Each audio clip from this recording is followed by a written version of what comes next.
Deus me deu uma palavra que queimou muito meu coração. E eu confesso que essa vai ser a terceira vez que eu prego essa palavra. E a primeira vez foi para os meus discípulos, e não foi muito bem como eu preguei hoje no Alfa, e como eu preguei aqui, vou pregar aqui para vocês. Lá eu sou um pouco mais bruto, lá eu descasco um pouco mais. E aí a Suzana, minha esposa, depois que eu preguei hoje, mais cedo, ela falou: meu bem, foi uma das melhores mensagens que você já pregou na vida, glória a Deus, top demais. Eu tenho certeza que no combo vai ser ainda melhor. Por quê? Porque no combo você pode bater mais. No combo você pode. Lá eram adolescentes, e aqui são jovens. Cadê os jovens de Deus aqui? Glória a Deus. Mas é palavra de bênção, viu, queridos? É bênção. Hoje eu quero falar sobre um homem chamado Jesus. Quem conhece? Quem adora esse Jesus? Deixa eu ver. Queridos, nós vemos durante todo o Evangelho que Jesus, ele veio à terra, ele cumpriu 30 anos de vida, e a palavra vai nos mostrar durante os 4 evangelhos que ele passou 3 anos em ministério público, 3 anos onde ele passou andando cidade após cidade, pregando, curando, fazendo libertações e formando discípulos, durante 3 anos preparando os apóstolos para que depois ele pudesse fazer o quê? Se entregar por nós, pelos nossos pecados, e aí a gente continuar essa obra. É ou não é verdade? É isso que a Bíblia traz. Então nós vemos 3 anos de ministério, 3 anos em que Jesus se entrega, e por último ele chega ao ápice da sua entrega, derramando cada uma das suas gotas de sangue por nós, para nos salvar. Amém? E aí a história acaba, não é? Não é? Não? Aí o que acontece depois? Jesus, ao 3º dia depois da sua morte, ele ressuscitou. Jesus venceu a morte. Jesus não somente entregou sua vida por nós, não foi somente o Cordeiro Santo durante 33 anos da sua vida, vivendo em santidade, para ser o Cordeiro santo, perfeito, para morrer pelos nossos pecados. Não foi apenas isso. Cristo, além disso, ainda ele foi ao inferno, ele pegou a chave do Hades, ele venceu a morte e nos libertou, e ao 3º dia ele o quê? Ele ressuscitou, e hoje nós estamos vivos por conta dele, hoje nós temos acesso ao Pai por conta dele. Aí acabou, não é? Não? Aí continua mais.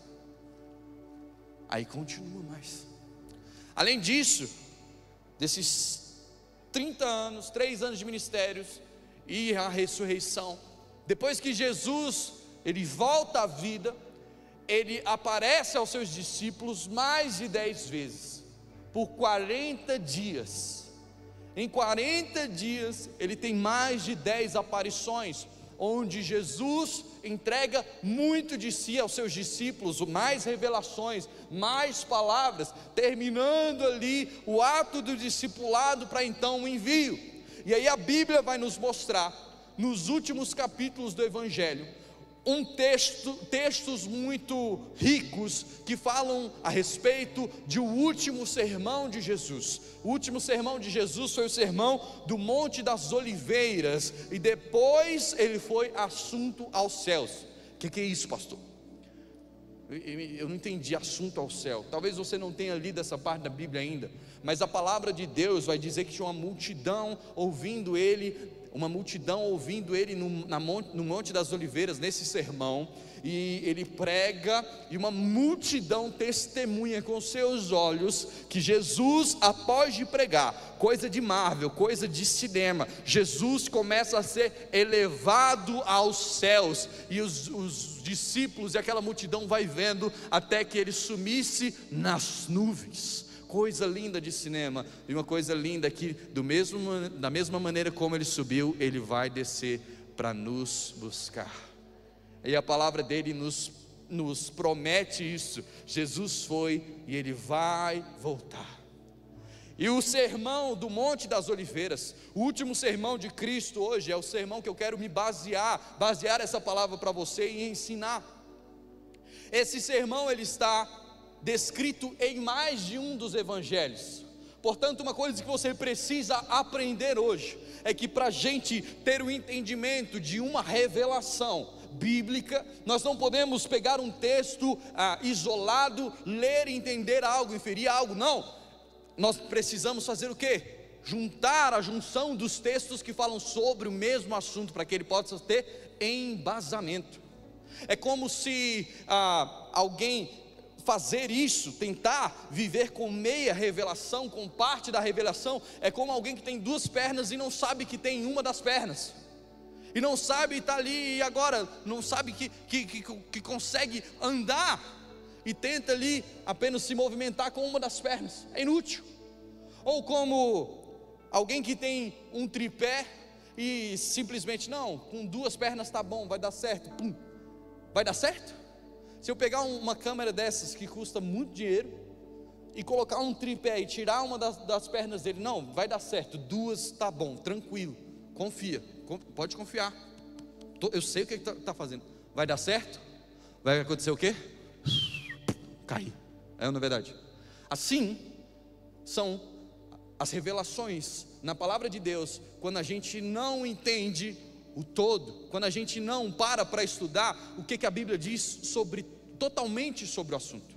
Então, quando nós olhamos para o Sermão das Oliveiras, ele aparece em 3 textos diferentes, e se nós lermos separadamente, talvez nós não entendamos o que Jesus estava querendo falar conosco. E hoje eu quero trazer essa visão. Por quê? Porque muitas vezes, se a gente ficar com uma parte da palavra, uma parte da revelação, nós vamos ter um evangelho capenga, nós vamos ter um evangelho incompleto. E quais são esses textos? Os textos que eu quero falar hoje, primeiro é de Lucas 24, 49, depois de Mateus 28 e Marcos 16. Mas para você entender, Jesus nesse último sermão, ele prega aquelas pessoas, seus discípulos, seus seguidores, e naquele último sermão ele exprime muito da vontade de Deus para nós como igreja. Então é imprescindível a gente como cristão olhar para esse texto e saber tudo o que ele está dizendo, porque isso vai moldar o nosso estilo de vida como crente, amém? Isso vai moldar o nosso estilo de vida como crente. Eu quero ler esses 3 textos com você, 3 textos que trazem ordens diferentes, que trazem imperativos diferentes que Jesus traz nessa mensagem. Primeiro texto, Lucas 24 e 49. Lucas 24, 49. Eis que envio sobre vós a promessa de meu Pai, permanecei, diga bem forte, permanecei. Não, você pode dizer mais forte que isso, permanecei, pois na cidade até que sejais revestidos de poder. Outra tradução diz, ficai em Jerusalém até que sejam revestidos de poder. Agora vamos, Mateus 28, 19 e 20. Mateus 28, 19. Ide, diga bem forte, ide. Vai embora. Diga bem forte, ide. Portanto, fazei discípulos de todas as nações, batizando-os em nome do Pai e do Filho e do Espírito Santo. Agora o texto de Marcos. Marcos 16. Marcos 16, isso. E disse-lhes, ide por todo mundo, ide por todo mundo e pregai o evangelho a toda criatura. Até aqui tá bom. E tem uma outra parte, e isso aqui, cara, muita gente vai gostar. Vamos para o último capítulo de João, né? Até agora a gente viu 2 imperativos, permanecei, ficai, e o outro é ide. Agora vamos para o texto de João, João 21, 12, diz o seguinte: disse-lhe Jesus, vinde e comei. Esse é o que vocês mais gostam, cara. Vinde e comei. E o povo dando glória a Deus. É uma piada. E o povo, glória a Deus. Gente, vamos para o como? Por quê? Porque vai ter lanche depois. Aleluias. Vinde e comer. Gente, isso aqui é uma brincadeira, tá? Isso aqui foi Jesus falando com seus discípulos. Não era nesse sermão. Mas voltamos aos dois o sermão que a gente estava falando, e desses 3 textos que falam ali uma revelação que se completa. O último sermão de Jesus, ele descreve ordens da parte de Deus para a sua igreja. No mesmo sermão a gente vê uma palavra que parece um paradoxo, 2 ordens que parecem ser contraditórias. De um lado Jesus fala, ficai, de outro Jesus fala o quê? Ide. Não dá para entender. De um lado ele fala fica, e de repente passa alguns minutos, ele fala ide. Aí a gente vira, Jesus, não estou entendendo. É como às vezes a gente está, um pouco mais exaltado assim, e vai dar uma lição, corrigir nossos filhos. Eu chego na Manuela, fica quieta. A Manuela fica quieta. Tá bom, pai, vou ficar quietinho. Manuela, busca tal coisa para mim. Aí ela fica assim, eu vou, eu fico, não estou entendendo. Meu pai falou para eu ficar, agora ele está falando para ir. Pai, mas você falou para eu ficar, agora você está mandando eu ir fazer tal coisa. Para fazer as 2 coisas. Vai, fica primeiro. Não, me perdi. Vai, depois você volta e fica. Quem já passou por isso? Papai e mamãe falando assim, filho, fica quietinho. Depois mamãe vira assim, agora busca um copo d'água. Aí você fala, mamãe, se decide. É para eu ficar ou para eu ir buscar água? Vai, faz os 2, menino.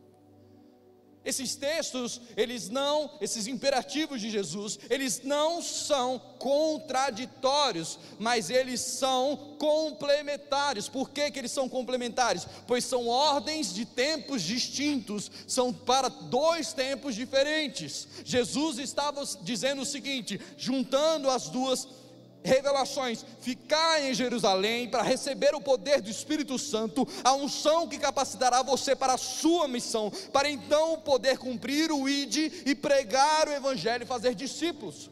É algo que se complementa.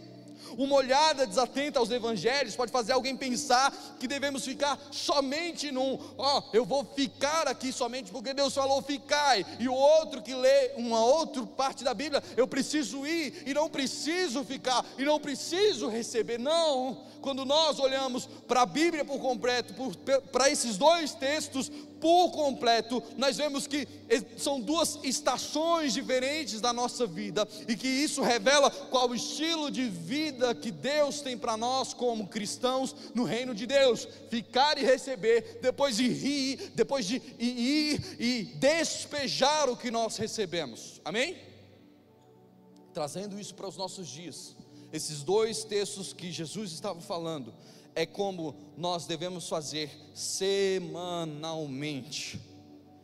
É como nós temos o privilégio de vir à igreja no sábado, vir à igreja no domingo, onde nós recebemos do alto poder, a unção, a capacitação, para então durante a semana a gente ir, para então durante a semana a gente cumprir o ide, pregar o evangelho e fazer discípulos de todas as nações. De um lado, presta atenção, nós temos o direito de receber o poder de Deus, mas do outro lado nós temos o dever de pregar o evangelho e fazer discípulos. Mas o problema de tudo isso é que nós sabemos teologicamente, mas muitas vezes estamos sendo influenciados pelo nosso tempo, no tempo que nós vivemos, sobre os problemas que estão sobre a nossa geração de jovens. E hoje eu quero trazer 2 problemas que atacam a nossa geração, mas também quero no final trazer a solução de como enxergar da maneira correta.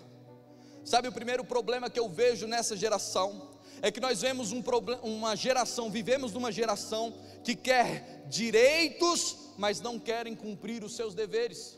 Nós vivemos numa geração que quer saber tudo sobre os seus direitos civis, seus direitos como filhos, seus direitos como filhos de Deus. Eu tenho direito à educação, eu tenho direito a ir e vir, eu tenho direito à liberdade de expressão, então por favor, eu posso me expressar da maneira como eu quero. Eu tenho direito de propriedade, então não mexe nas minhas coisas. Eu tenho liberdade de pensamento, liberdade de fé, então eu posso pensar algo diferente, eu posso ter uma crença que eu quiser. É verdade, você tem esses direitos sim. Nós temos direitos civis, nós temos direitos como filhos de Deus, nós temos direitos na nossa fé, Mas o problema é abraçar apenas os direitos e não cumprir com as nossas obrigações. O problema do jovem hoje é, muitas vezes, está cheio dos seus direitos, sabe seus direitos de cor, mas quando fala sobre as suas obrigações, sobre o que nós devemos fazer, nós não colocamos em prática, Nicole. Ah, legal, você tem direito à propriedade, mas cara, você tem a obrigação de trabalhar, meu irmão. Por quê? Porque senão você não vai ter propriedade. Acorda, ó tu que dormes, homem de Deus, vai trabalhar. Posso ouvir um amém? Você tem as suas obrigações. As pessoas querem os direitos, mas não querem produzir, mas querem receber. Elas não querem se submeter às leis. Elas pensam que tem um rei na barriga. Tudo é para mim, tudo é para mim. E nós vemos essa ideal na nossa geração, entrar na nossa geração de crentes, entrar na igreja. Isso é um grande problema. Estamos vivendo isso, o extrato dessa geração dentro da igreja. Pessoas que querem todos os direitos que nós temos como igreja, querem receber o poder. Pastor, eu tenho o direito de receber o poder, então eu venho para a igreja e fico cheio, aleluias, e o Espírito Santo desce, glória a Deus, aleluias, recebe. Pastor, eu tenho direito à comunhão. Cara, a comunhão dos santos, isso aqui é maravilhoso vir à igreja, é maravilhoso a gente ter comunhão, é maravilhoso eu sentar do lado dessa pessoa, e depois a gente cumprir o que a palavra diz em João 21, ide e comeis, glória a Deus, vamos lanchar depois do culto. Isso é maravilhoso, nós temos direito à comunhão, nós temos direito às bênçãos de Deus. Pai, derrama sobre nós, eu sou teu filho, o Senhor na cruz do Calvário já pagou, e eu posso ter a vida eterna, eu tenho direito à vida eterna. Glória a Deus, nós temos esses direitos, e nós temos que dar glória a Deus por esses direitos. Mas o problema é quando nós abraçamos os direitos e negligenciamos, colocamos de lado as nossas obrigações cristãs. Não pregamos, não dizimamos, não ofertamos, não vivemos em santidade, não oramos, não jejuamos, não discipulamos. Nós vivemos o ficai é maravilhoso, é lindo demais os nossos direitos, receber do poder de Deus, mas desprezamos totalmente o ide e fazer discípulos, o ide e pregar o evangelho. Agora pensa o seguinte, cara, se você, por exemplo, o Dani vai casar, aleluias, com a irmã Yara, cheia do poder de Deus, vão casar esse ano. Imagina, Dani, você fazer tudo pela Yara, tudo que ela merece. Cara, você dá o melhor, você trabalhar, você entregar do seu amor, do seu tempo de qualidade, palavras de afirmação e tal. O Daniel, cabuloso, das 5 linguagens de amor, ama com as 5, poderoso. Imagina tudo isso, Daniel, ela receber todo esse pacote e você não receber nada. Você ia chegar para mim e falar: pastor, ora por mim, que eu estou entregando meu melhor, mas eu não estou recebendo o amor de volta, ora por mim. E eu ia: Senhor, põe um amor no coração dela, quebranta o coração da Yara, ou não é verdade? Para que ela fizesse o quê? Retribuísse. Agora, meu irmão, você tem um noivo que entregou cada gota de sangue para te salvar. Você tem um noivo que viveu 33 anos sem sofrer nenhum pecado. Você tem um noivo que era um cordeiro santo, sem mácula, um cordeiro que se separou para entregar por você. Mas a pergunta é: o que você tem retribuído? Da mesma maneira como o Dani ficaria chateado, me procuraria seus amigos. Você não acha que o noivo pode se chatear quando nós prevaricamos no nosso trabalho do evangelho? É claro que sim, cara. Se você ficaria triste com aquela pessoa que você ama, imagine Cristo que fez tudo por nós. Não devemos apenas cumprir o ficai, tua presença, a presença do noivo é incrível, mas devemos cumprir o ID, apresentar o noivo para mais pessoas. Segundo problema que eu vejo na nossa geração de jovens, nós somos uma geração, está repreendido, a geração de hoje em dia, de jovens, é uma geração espectadora. Diga bem forte, espectadora. Nunca na nossa história nós tivemos uma geração tão acostumada a ser espectadores. Como assim? Nós vemos hoje, durante todos os nossos dias, o tempo inteiro, jovens, adolescentes, viciados em dopamina, viciados em telas, literalmente rolando o feed de Instagram, TikTok, YouTube e outras redes sociais, assistindo, sendo espectador da vida alheia, assistindo algo o dia inteiro. Isso é um grande problema que assola os jovens de todo o mundo e que tem entrado nas nossas igrejas, entrado nos nossos convívios. As pessoas estão tão acostumadas a assistir, que essa geração de espectadores, que essa vida de espectador tem roubado elas do que Deus tem para elas, do aqui e agora. Então a pessoa, ela é tão acostumada em assistir, em consumir conteúdo o tempo inteiro, que então quando ela senta para conversar com os amigos, ela não consegue nem se expor. Por quê? Porque está viciado a olhar e a ficar assistindo. Estão tão presos nisso que, cara, quando a gente chega numa igreja, num culto como esse, as pessoas falam, vou assistir o culto. Cara, você não veio assistir o culto. Você não assiste isso aqui como assiste o YouTube. Você não assiste isso aqui como assiste uma série de televisão. Não, cara, você veio aqui cultuar. É diferente, você não é um espectador, você é um discípulo. Você não é um espectador, você é um adorador. Você veio na presença do Senhor adorar o Rei que está vivo. Cara, no Netflix você vê, Deus não está morto. Aqui você tem um encontro com Deus que está vivo. É isso, cara. Nós não somos espectadores, nós viemos aqui para adorar. A igreja, irmão, não é um streaming gospel. A igreja não é um streaming, uma série onde você, domingo após domingo, não. Todo sábado e todo domingo tem estreia, tem um novo capítulo da minha série Philadelphia Flix. Não, irmão, não é. Não é. As pessoas pensam que a igreja é como um grande streaming, que eu vou ali somente ver o que o pastor está pregando. É uma assinatura. Eu assino ali na igreja Filadélfia. Eu assino o quê? Como eu diz minhas ofertas. Eu venho aqui, Jefferson, eu posso dizimar, eu posso ofertar, e então eu estou aqui sentado com ar-condicionado, e eu posso então assistir as palavras para Deus me edificar, aleluia. Não, irmão, não é isso o evangelho. Não é um evangelho onde você tem um cartaz.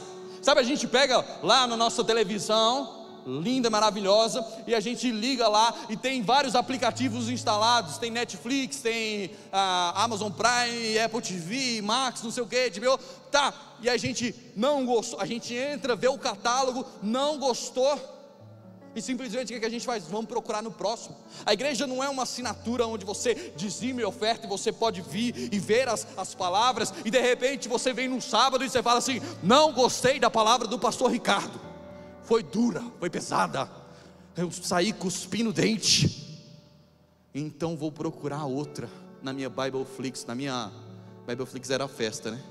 Na minha Churchflix, vou procurar aqui uma palavra, Jefferson, que, sabe, faça, né, menos confronto. Eu não preciso disso. Eu vou assinar na próxima igreja, eu vou dizimar na próxima, eu vou ofertar. Não, não somos um cardápio gospel, não somos um streaming gospel, somos igreja. E você não é espectador, você é discípulo. E você não é meu discípulo, você é discípulo de Cristo Jesus. Você não veio aqui para assistir um pregador, você veio aqui para ter um encontro com o Senhor. Nós temos que romper com essa mentalidade. E um dos maiores desafios de nós como pregadores para essa geração é chacoalhar os jovens, chacoalhar os adolescentes para entender, cara, você não está aqui assistindo, você está aqui encontrando com o Senhor. Entenda uma coisa, cara, espectadores são movidos por espetáculo, discípulos são movidos por propósito. Nós não viemos aqui para escutar uma música boa, nós não viemos aqui para ouvir uma boa palestra, nós viemos aqui adorar o Rei dos Reis e receber a sua capacitação para cumprir a nossa missão. Quando a gente entra na fé, quando a gente entra nesse negócio de igreja, todos nós, talvez nós iniciamos como espectadores. Todo mundo começa, todo discípulo já foi um espectador, mas nem todo espectador será um discípulo. Vou repetir para você gravar: todo discípulo já foi um espectador, mas nem todo espectador será um discípulo. Preste atenção, o culto não é uma plateia de espectadores, e sim um encontro de missionários. Vocês não são uma plateia que precisam reagir. Glória a Deus. Fala alguma coisa, como é chorar? Não, vocês não são uma plateia. Vocês são um encontro de missionários que vem aqui sábado após sábado, domingo após domingo, e recebendo o que Deus tem para você, conversando com outro missionário, falando: você viu o que Deus tem feito? Cara, Deus tem feito isso na minha vida. Que bom que Deus tem feito isso na sua vida. Deus tem feito aquilo outro na minha vida, e glória a Deus. E sair daqui cheio do Espírito Santo, pronto para derramar no seu dia a dia. Nós não somos consumidores, nós somos discípulos de Jesus. Mas então, pastor, você apresentou esses dois problemas, mas qual que é a solução? Como nós devemos enxergar a igreja? A maneira correta de enxergar a igreja é um lugar de adoração e capacitação. A igreja tem que ser vista pelo crente como um centro de treinamento e não a sua missão. Como assim, pastor? Nós viemos para a igreja semana após semana para receber capacitação do alto, sermos visitados, para então cumprir a nossa missão, para então ir lá na nossa casa, na nossa faculdade, no nosso trabalho, na nossa família, nos nossos amigos, e então cumprir a missão que Deus tem para nós. Mas as pessoas às vezes elas pensam o contrário: preciso me preparar para o culto de domingo à noite, preciso me santificar para o sábado, aleluia. Eu preciso, Nicole, as pessoas pensam que o treino é durante segunda, terça, quarta e tal, para no sábado eu exalar do poder de Deus. As pessoas pensam que os dias da semana são o treinamento para vir aqui e arrebentar no sábado e domingo. Não é. Dia de treino é o sábado e o domingo. Quando você está na igreja, isso aqui é o nosso centro de treinamento, para você encher do poder e da graça de Deus. E então, na segunda-feira é dia de jogo, cara. As pessoas estão pensando: não, eu preciso arrebentar na igreja, o pastor vai me ver e não sei o que, e o líder vai me ver e eu vou arrebentar no louvor. Não, cara, Deus não está te chamando para isso. Deus está te chamando para você arrebentar, ser o cristão cabuloso que você tem que ser no seu trabalho, dentro da sua casa.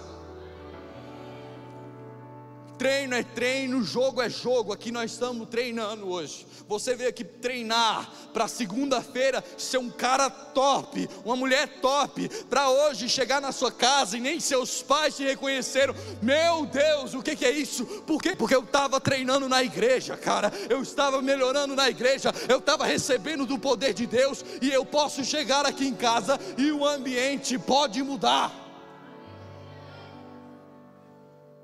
A missão da igreja é essa, é ide e não ficai.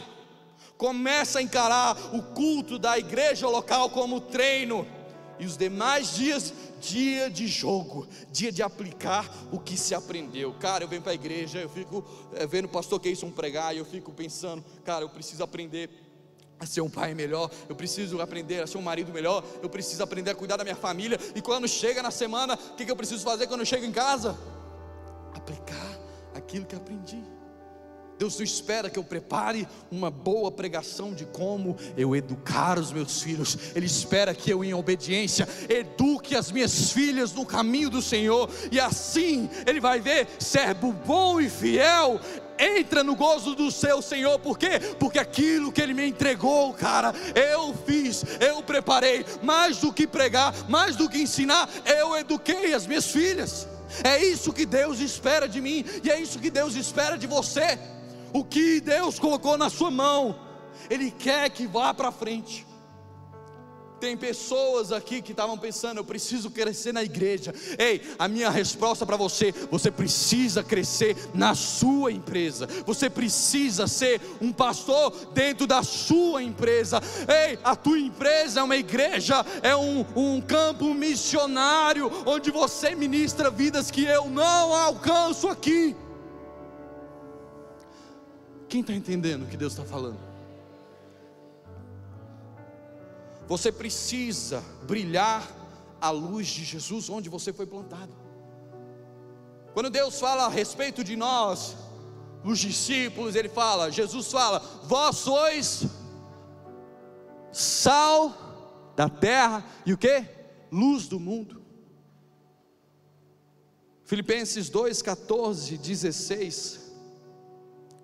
Apóstolo Paulo diz também: fazei tudo sem murmuração, nem contendas, para que vos torneis irrepreensíveis e sinceros, filhos de Deus, inculpáveis no meio de uma geração perversa e corrupta. Uma geração de direitos, uma geração que assiste, uma geração pervertida e corrupta, na qual resplandeceis como luzeiros no mundo, perseverando a palavra da vida, para que no dia de Cristo eu me glorie de que não corri em vão, nem me esforcei inutilmente. Talvez você já tenha ido numa loja de material de construção, numa elétrica. Quem aqui já foi? E tem uma parte nessas lojas que a gente entra, que estão as lâmpadas, as luminárias. Meu irmão, a gente chega lá, olha para o teto e tem 400 lâmpadas. Talvez seja o quê? O lugar mais iluminado da terra, a elétrica. Tem tanta luz lá, cara, que uma luz só não faz a diferença. Eu chegar lá, Vitória, lá tem as prateleiras onde a gente pode comprar. Não adianta eu pegar lá mais uma lâmpada e eu falo: não, vou instalar aqui. Instalei aquela lâmpada. Qual a diferença que vai fazer, Vitória? Nenhuma. O que é mais uma lâmpada no meio de 400? Faz a diferença? Não, já está iluminado. Sabe por quê? Porque aquela lâmpada que está ali para ser vendida para nós, o propósito pelo qual ela foi feita não foi ali ficar na exposição junto com 400 outras lâmpadas. Não, ela foi feita para alguém ir lá e comprar ela, levar ela para casa, e naquele cômodo que estava escuro, que não tinha luz, que não tinha graça, simplesmente você vai lá e instala e muda o ambiente. E onde estava escuro agora tem o quê? Um luzeiro. Onde estava escuro tem o quê? Tem luz. E essa é a vontade de Deus para nós. Nós somos luzeiros. Não adianta a gente: eu quero ir para a igreja e ser luz na igreja. Não, aqui é a nossa elétrica, aqui é a nossa casa de construção. Aqui tem 400, tem 200 hoje, tem 1000 e tantas pessoas amanhã iluminando. Então a gente não precisa ficar preocupado: eu quero ir para a igreja para ser luz. Não, cara. Você não foi criado apenas para ficar iluminando no lugar onde já tem muita luz. Você foi criado para ir para sua casa e então entrar naquele cômodo escuro, aquele cômodo que precisa de mudança, aquele cômodo que precisa de salvação e iluminar. Você precisa ser luz na sala da sua faculdade, onde só tem escuridão, onde só está tudo apagado, onde a graça de Deus não operou ainda. Então você anda e entra como um luzeiro, como a luz do mundo, e fala: a luz de Deus chegou neste lugar. Então o ambiente muda e transforma. Esse é o seu propósito, esse é o meu propósito. Não adianta a gente só ficar aqui na reunião das elétricas e para sempre a gente aqui, estamos aqui iluminando o que já é iluminado. Não, nós somos luz do mundo. E quando Paulo falava que nós éramos luzeiros, como quando Jesus falava que nós somos luz do mundo, não era como a luz moderna que a gente vê hoje, como a gente falou na elétrica, mas as luzes eram de quê? A base de quê? O que alimentava? Óleo. Aí melhora até a explicação. Óleo. O que a gente vem fazer no sábado e no domingo? O que a gente vem fazer? Abastecer o nosso óleo. Abastecer o nosso óleo, crescer no poder de Deus, na unção, na capacitação para a nossa missão. E então, Alex, a gente chega na segunda e nos outros dias cheio do óleo de Deus, para queimar de amor por Jesus, e então a nossa luz brilha. Receba o óleo do Senhor nessa noite sendo derramado sobre a sua vida, cara. Deus está derramando do seu óleo, Deus está derramando da sua unção, Deus está derramando do seu poder, Deus está levantando você como luz. Recebe. Como é bom ser do Senhor.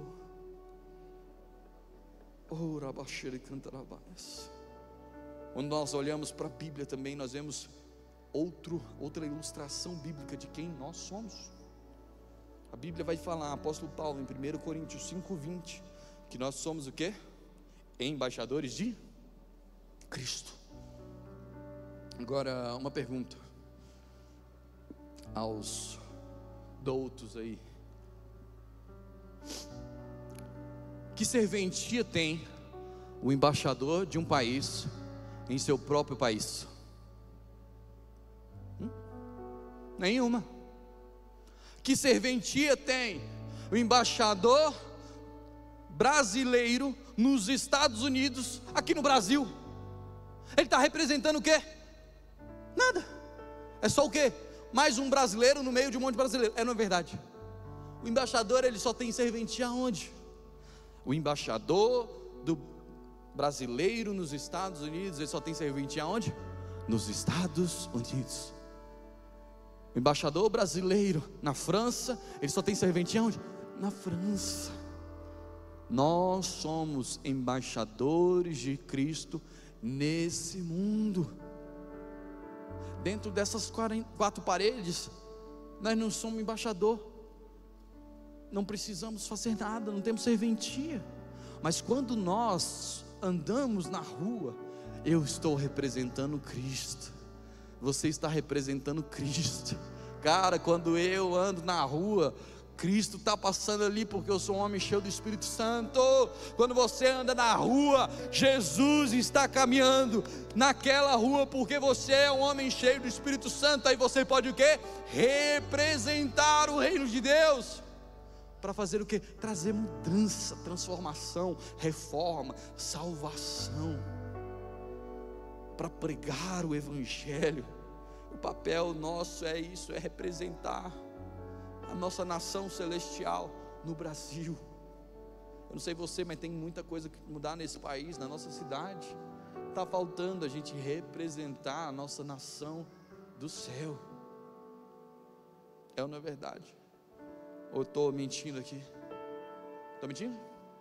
Não estou mentindo. Eu quero que você fique de pé. Nós já vamos concluir. E eu quero que você vira para a pessoa que está do seu lado. E você vai falar uma coisa muito profunda para ela. Estão preparados? Vira para ela e fala assim: hoje é dia de treino, segunda é dia de jogo. Irmão, treino é treino, jogo é jogo. O que você tem que fazer hoje é mudar a sua visão e entender que você é um missionário. Nós somos missionários a serviço do Senhor. Lucas, o mesmo evangelista Lucas, que escreveu o Evangelho de Lucas, no qual nós lemos Lucas capítulo 24, ele também é o escritor de Atos, e ele começa o livro de Atos, Atos capítulo 1, relembrando desse último sermão, o sermão do Monte das Oliveiras. Mas então, ali em Atos capítulo 1, ele compila as informações que nós falamos no início, dos 3 evangelhos que lemos, que nós lemos anteriormente, no seguinte texto. Atos capítulo 1, versos 4 e 5. Atos 1, 4 e 5. E comendo com eles, determinou-lhes que não se ausentassem de Jerusalém, mas que esperassem a promessa do Pai, a qual disse ele: de mim ouvistes. 5. Porque João, na verdade, batizou com água, mas vós sereis batizados com o Espírito Santo, não muito depois desses dias. Agora pula para o verso 8. Mas recebereis poder ao descer sobre vós o Espírito Santo, e serei minhas testemunhas, meus missionários, tanto em Jerusalém, como em toda a Judeia e Samaria, e até os confins da terra. Verso 9. Ditas essas palavras, foi Jesus elevado às alturas, à vista dele, e uma nuvem encobriu dos seus olhos. Esse texto está falando de nós recebermos poder para sermos testemunha, missionário, luzeiro, embaixador em Jerusalém, toda a Judeia, Samaria e até os confins da terra. Preste atenção para você recapitular tudo que nós falamos. Pastor, qual que é o meu direito? Seu direito é de receber o poder do Espírito Santo, e não tem nada mais precioso do que isso. Qual é o seu dever? Ser uma testemunha, um missionário. E qual, pastor, é o meu campo missionário? Jerusalém, toda a Judeia, Samaria e até os confins da terra. Ou seja, pastor, o que você está querendo dizer? Seu campo missionário é Taguatinga, Distrito Federal, Centro-Oeste, Brasil e as nações. Nessa ordem. Você tem um direito, você tem um dever a cumprir, e você tem um campo missionário. Só que você precisa assumir o seu campo missionário e começar de dentro para fora. Começar da sua casa, do seu bairro, da sua faculdade, do seu trabalho. Quando nós vemos essa palavra, Deus estava falando a pessoas que seriam testemunhas, missionários, e que de fato elas sairiam dali andando. É na verdade, tinha avião naquele tempo? Eu nunca vi avião na Bíblia. Então, o que Jesus estava falando: ei, vocês serão minhas testemunhas aqui em Jerusalém, andando mais um pouquinho, serão testemunhas em toda a Judeia, serão testemunhas em Samaria, e serão testemunhas nos confins da terra. Mas o problema da nossa juventude às vezes é estar tão empolgado com os confins que não consegue enxergar Jerusalém. Você está tão empolgado porque você recebeu palavras de que Deus vai te levar para as nações, e Ele vai, se Ele te disse, Ele vai.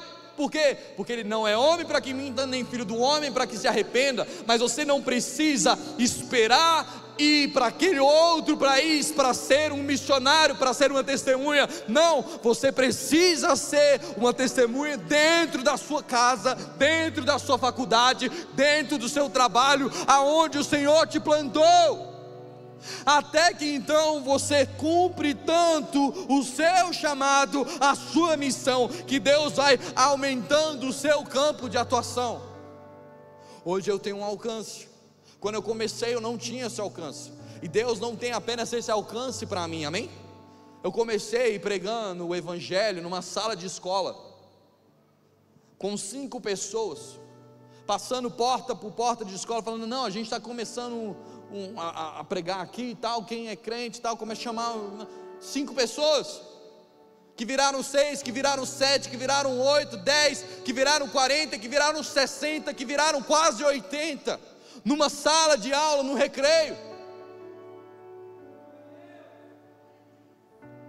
Comecei pregando depois na minha faculdade, eu e o Dene, a gente com outros amigos se fortalecendo para não cair nas tentações da UNB, e a gente via tanta coisa errada, de meu Deus do céu, cara, não, vamos aqui se unir, vamos fazer tipo um discipulado. Então traziam palavra um dia, o Dene trazia outro, outros amigos traziam outro, a gente, não, vamos nos fortalecer. É isso. Eu estou aqui hoje porque eu comecei lá, e eu vou chegar em outro lugar porque eu estou aqui, amém? Você vai chegar nos confins da terra, mas não vai chegar se você não começar na sua casa. Vem cá, meu bem.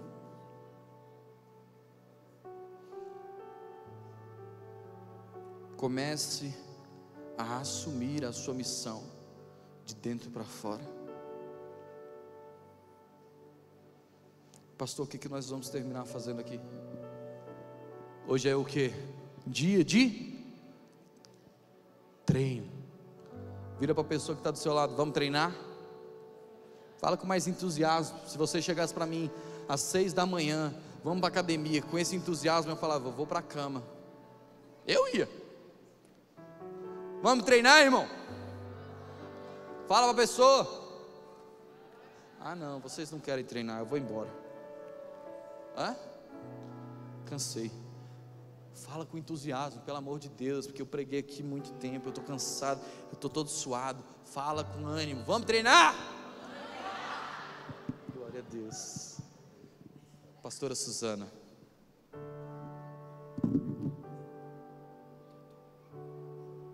Eu prometo que eu vou ser bem breve, mas eu não vou deixar de falar aquilo que o Senhor me pediu.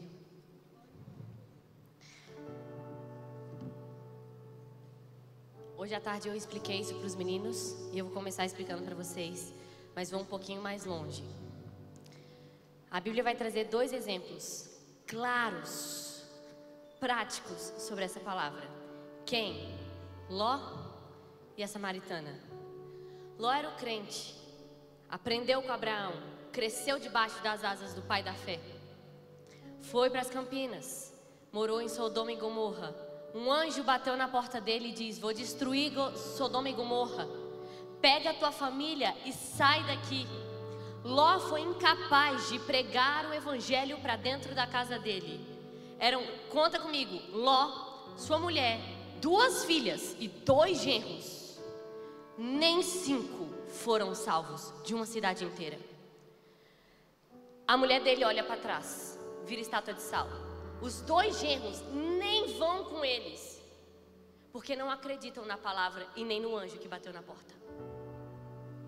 Vai Ló e as 2 filhas, e as 2 filhas se enveredam por caminhos perversos, porque não tinham uma mãe que pregasse para elas dentro de casa, porque não tinham um pai que esclarecesse o que elas foram fazer ali. Bate o desespero, elas deitam com os pais, nascem 2 povos amaldiçoados, moabitas e amonitas. E eu não vou entrar nessa história, porque daí a coisa vem muita coisa para frente. Vamos jogar para outra história.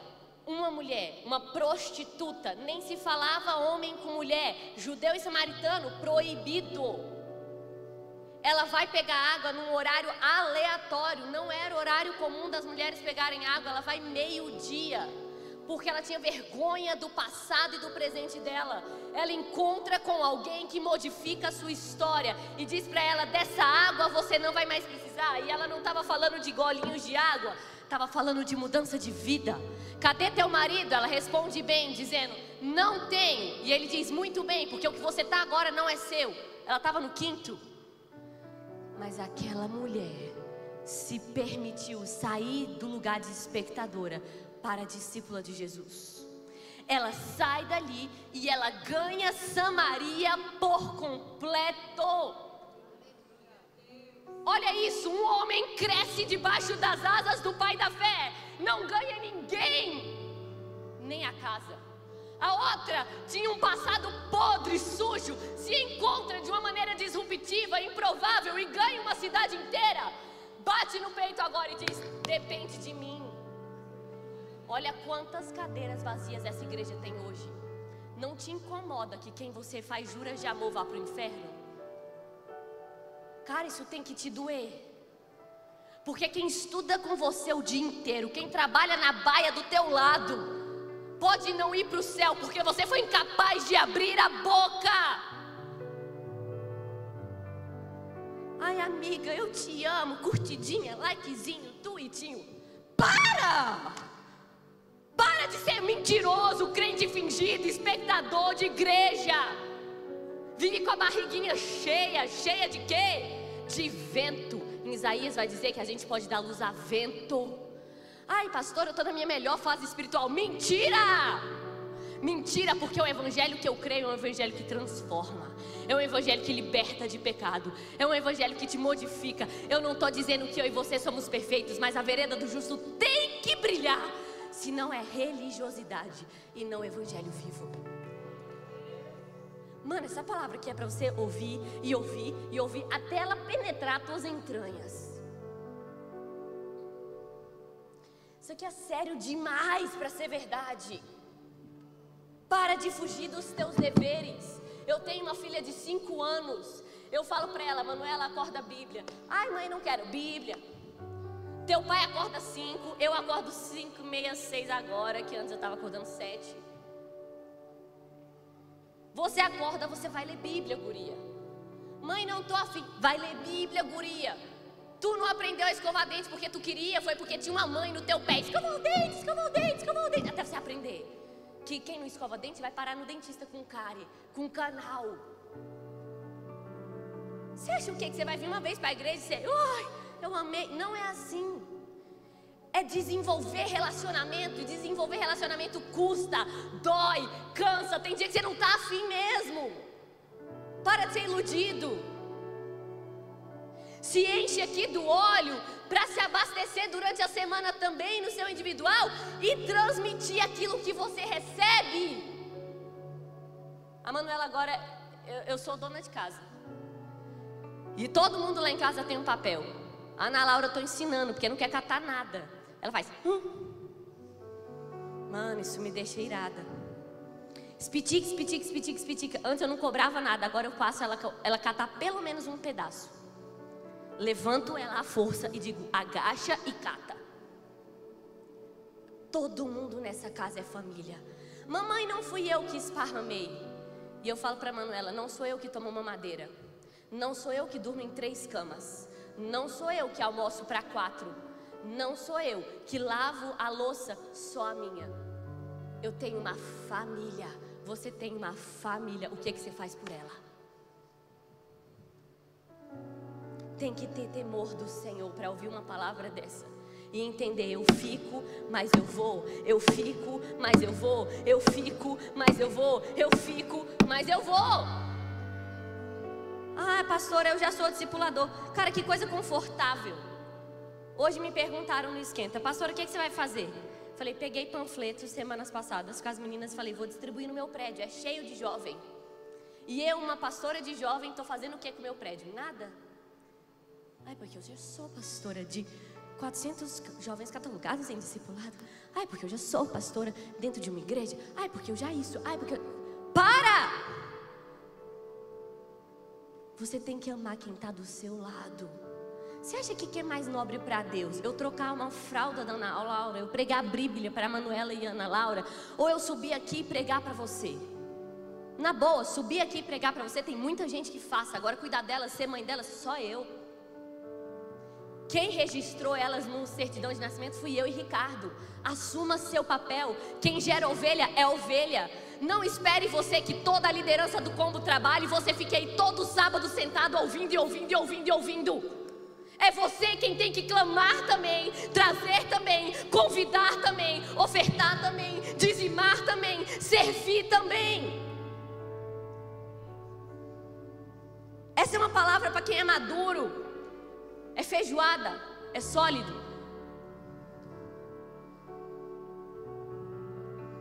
Não é uma brincadeirinha que a gente está fazendo aqui. Vamos brincar. Gente, Jesus está voltando. Pastor, eu ouço isso há tantos anos. É? Não vacila não, porque nos últimos dias o coração de muitos, quase todos, vai esfriar. A Bíblia diz que quem está em pé tem que cuidar para não cair. É eu e você que estamos jurando que estamos em pé, que temos que cuidar para não cair. Não é o outro.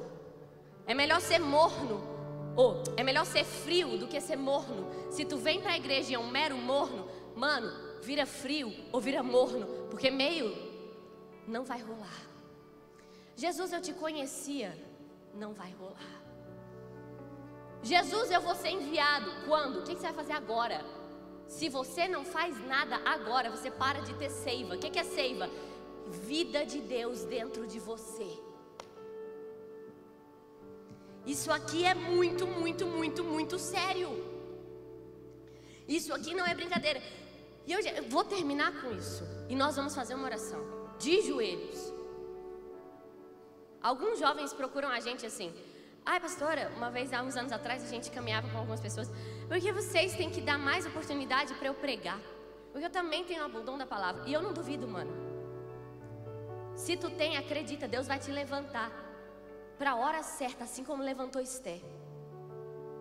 Só que no caso dessa pessoa, o Ricardo virou para ela e falou assim: você está na igreja há quantos anos? 8 anos. Você discipula alguém? Não. Então você quer o púlpito, mas não quer pregar o evangelho para quem está do seu lado. Vamos parar, né? O outro virou e falou: tem que ter mais oportunidade. Só os líderes têm oportunidade? Para subir aqui, todo líder que prega para vocês, primeiro eles passam 1 ano sendo treinados.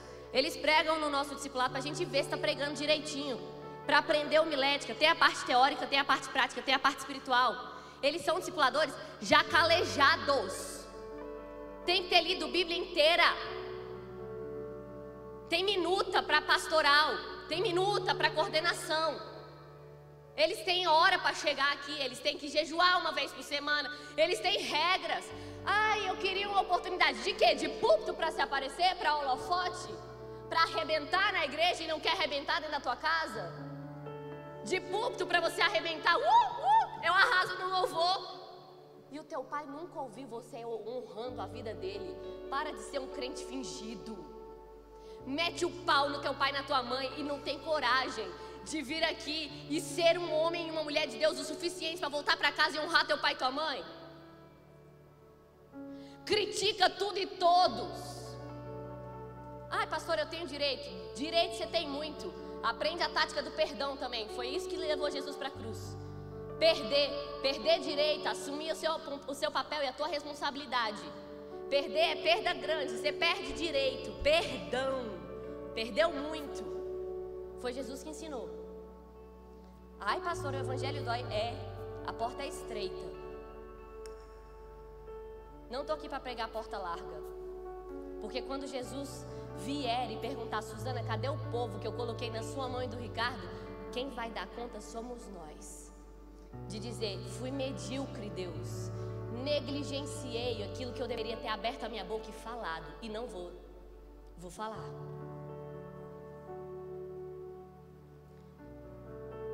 Essa é uma palavra para gerar temor no seu coração. Pastor, eu estou com medo. E eu falo para minha filha: não precisa ter medo, porque o melhor lugar do mundo é o do do Senhor, é o colo dele. Te ama o suficiente, isso nunca vai mudar. Fez burrada hoje, Ele te ama. Se você fizer burrada amanhã, Ele te ama. Porque o amor dele não é condicional ao que você faz. Mas escolhas são feitas diariamente. E agradar a Deus é diferente de ter certeza do amor dele. Igreja nunca foi consultório para você ficar chateado porque o culto está demorando. Eu pensei isso semana passada, essa semana, algumas pessoas, o culto demorou mais, foi top o louvor. Outras, ai nossa, tá longo. Nossa, não vai voltar a ser 1h30? Enquanto eu estava ali embaixo, Deus me disse, não reclama não. Sabe por quê? O mundo está tenebroso. Quem quiser óleo vai ter que pagar um preço maior.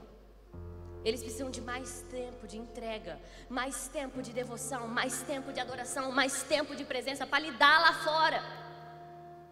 Porque você e eu, a gente assiste filme de 2, 3 horas, maratona séries. Mas para Jesus, 1 hora. E ai de você se demorar, Jesus, meu lanche, tô perdendo. Mas canta, perdendo tudo por amor e com alegria. Gente, essa música me corta por dentro. Todas as vezes que eu canto ela, eu reavalio se eu tô mesmo aceitando perder. Porque na prática é diferente da teoria. Feche os seus olhos.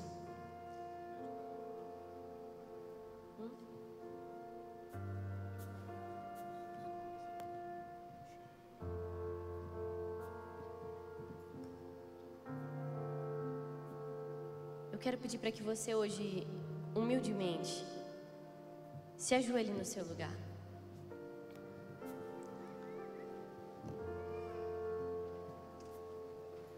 E eu tô falando isso, cara, com todo o meu coração para você.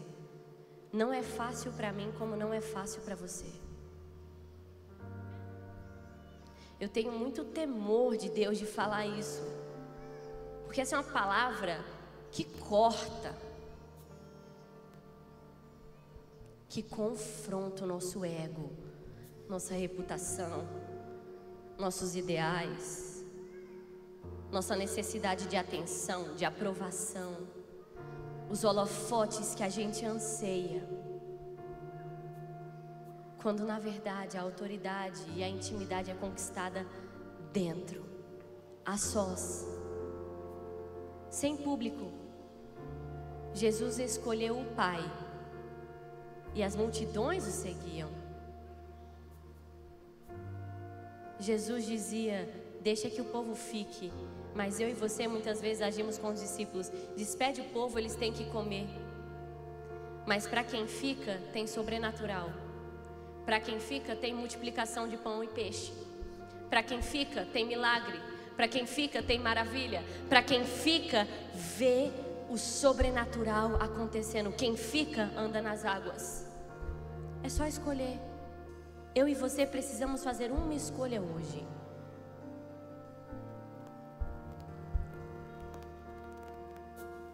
Eu quero que no seu lugar você diga, Deus, eu estou aqui hoje. Eu abro o meu coração para receber essa palavra. Acomoda ela com verdade, com integridade. E repita comigo, dilata o meu temor pelo Senhor. Quanto mais eu te temo, mais eu te conheço. Quanto mais eu te conheço, mais eu te amo. Quanto mais eu te amo, mais eu me entrego espontaneamente. Senhor, nessa noite eu quero pedir ao Senhor, dilata o nosso coração, aumenta o nosso temor pela Tua presença. Perdoa-nos, Pai, porque muitas vezes por compromissos de fora, compromissos humanos, apegados a essa terra, a gente se envolve, mas quando é para gastar tempo com o Senhor, a gente marca horários, cronometra minutos e diz, só até aqui, Deus. Ensina-nos a amar a Tua presença, sem controlá-la, dispostos a viver tudo que o Senhor tem para nós, dividir o pão que nos deste, compartilhar aquilo que o Senhor já me entregou, gerar frutos para você, ser ovelha, ser filha, ser noiva de Cristo. Deus, eu peço ao Senhor que nesse quinto culto seja um marco na vida do Combo, e que do dia de hoje nunca mais sejamos o mesmo. Nós não queremos ser espectadores, queremos ser discípulos.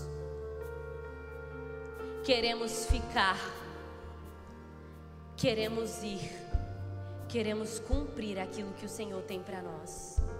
Em nome de Jesus, nós entregamos o nosso coração ao Senhor. Amém e amém. Levanta do seu lugar.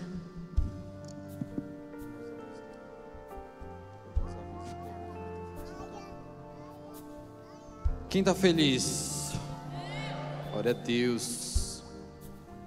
Quem entendeu a palavra e vai encarar a igreja de uma maneira diferente e a sua vida de uma maneira diferente. Essa palavra falou muito ao meu coração, tenho certeza que falou ao seu também e vai mudar nosso estilo de vida. Amém? Queridos, seguinte, amanhã é aniversário da nossa igreja, 31 anos. E a gente vai ter 2 cultos maravilhosos, tanto 10 quanto 19. Também temos escola bíblica dominical, tá bom? Às 9 horas da manhã, você é nosso convidado. Semana que vem estamos aqui de volta. E eu queria te pedir um favor, senta mais 30 segundos. Depois vocês vão estar liberados. Vou passar um vídeo, e é o vídeo de um spoiler. Então eu vou fazer assim, vou sair correndo, e Deus abençoe você. Vamos na graça e na paz do Senhor Jesus Cristo, amém? Assiste o vídeo e vai embora. Tchau.